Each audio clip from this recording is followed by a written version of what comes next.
How are you feeling this day? Feel great. Going on the road? Yeah, excited. It's exciting time.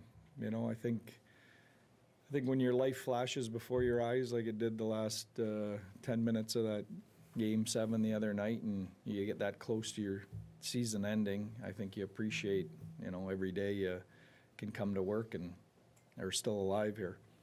Both teams come out pretty epic Game 7s. How does that kind of carry Yeah. over, or does it for either of both? Yeah, there's always an emotional element to that. You know, those are always emotional wins, and then we both had them. You know, it's how do you recover from that quickly and get re-engaged in the next series. You know, I'm sure both teams are talking about that. Pete, you mentioned in the series with Colorado there was a formula in there for you guys to win that Mhm. series. Did St. Louis provide any kind of formula that you can take a look at or kind of Yeah. supplement to your game at all? Oh, I think so for sure. I think they, you know, they did some really good things in order to create some opportunities for them offensively. So, you know, and try and get to the goaltender. So, you know, there's some things in there that we definitely have to look at and have looked at. I know you would, proficiency in Game 7s over Game 1s would probably be preferred. Mhm. But the Game 1 situation, do you do something differently here to try and end that streak and get off to a good start here on Wednesday? Well, we're going on the road, you know, which is a good one because the last 3, I think, or 4 have been all at home. So hopefully that changes it. Other than that, you know, not really. There's only so much you can do. I mean, I like our preparation. The way we prepare for a Game 7 is the same way we prepare for a Game 1. So, you know, there's no magic in that. I think, you know, we just have to show up and have a big performance from key guys. I think that's always the key. Your key players have to be, you know, engaged quickly here in Game 1. Pete, you haven't had a full complement of healthy players in months. Yeah. You're getting close to it now. How do you make those decisions about who plays with who and how they play? Yeah. Well, those are always tough, but those are great decisions to have. You know, it's a luxury to have them because we haven't had them. But they're not easy decisions. But I think, you know, when you get to this point in the playoffs, the guys understand. I mean, Colin Blackwell's probably out tomorrow. You know, I told him we don't win round 1 without Colin Blackwell in the lineup and his contribution. So, you know, the guys understand that, you know, they want to be a part of it. They might not be a part of it and dressed every night, but they're all going to be a part of it some way, somehow. Robertson's getting on the line. Does that mean he's ready? He's close. We'll see tomorrow morning. You know, it's all in his recovery and how he feels tomorrow. Is it the case, you mentioned yesterday that he and Miro are in some ways in a similar spot in their return process? Yeah. Is it the case that it's a little easier for a forward maybe to come in on a wing as opposed to a defenseman playing 26 minutes a night? Yeah, I think so. But I mean, the 26 minutes is easily. We don't have to play him 26 minutes, and that wouldn't be the plan. You know, obviously, if he came in, we wouldn't plan on doing that. So, you know, I don't think the minutes are the issue. Is it easier for a forward? You know, the way Robo skates and the way Miro skates, it's easier for Robo. Pete, you've always been really, what's the right word? You've really embraced the rolling everybody and everybody playing. We see, I know it was a Game 7, we see Rantanen getting time with multiple lines and using him more. Is that worthy of a shift in philosophy?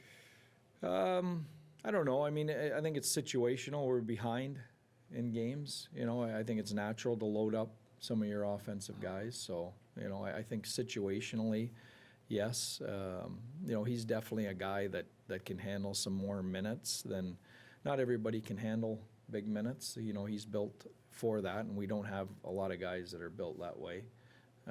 So that's always a club we have in our bag. He played a completely different style. He played with the same guy mostly his whole career. Are you Yeah. impressed with how he's been able to do this? Because he's Yeah. done this at different times this year. And like he's just tossed him with anybody and seems to do pretty well.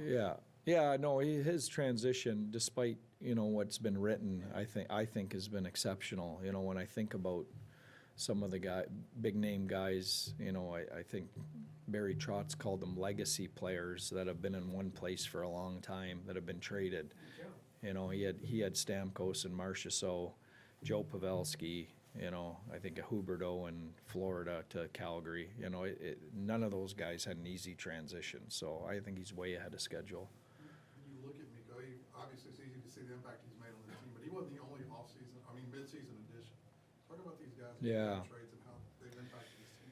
Yeah, we've had some, you're right, I mean, I can't say enough about Granlund, you know, and what he's brought, you know, Cody Ceci, we don't get through the first round, you know, unless those defensemen, Ceci, Bichel, Petrovic, you know, all come in and do what they did. And those guys are all acquisitions, Ceci in the summer, but the other two guys added, you know, really at some point during the year.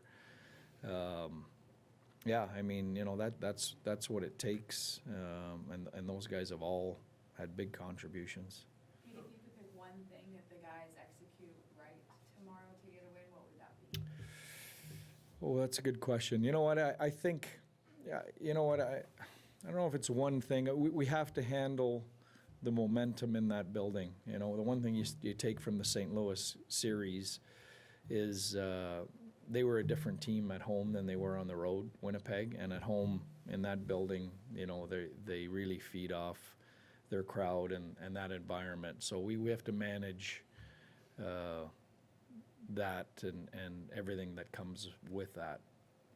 With Jamie and Marchment look like skating on different lines today, Mhm. is part of that helping give some forechecking to Wyatt's line with Robertson? Yeah, you know what, I think a little bit of everything. I think, you know, I thought if I looked at the 7 games against Colorado, I didn't feel, you know, that we had, you know, I liked the Hins line, particularly the last 3-4 games. I thought they started to get some chemistry and get something going. Those other lines I thought were spotty, you know, and I think we're just looking for some more consistency out of some of the combinations.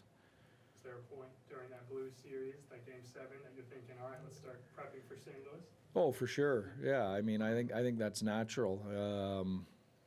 You know, I think, yeah, I mean, as you're watching that game, you start watching it and you're kind of neutral watching both team systems, and then as that game goes deeper, you know, obviously I started to spend most of my energy on watching St. Louis and what they were doing, thinking that that was the case, but that would have been a mistake, just like, you know, whoever was watching our game with Colorado.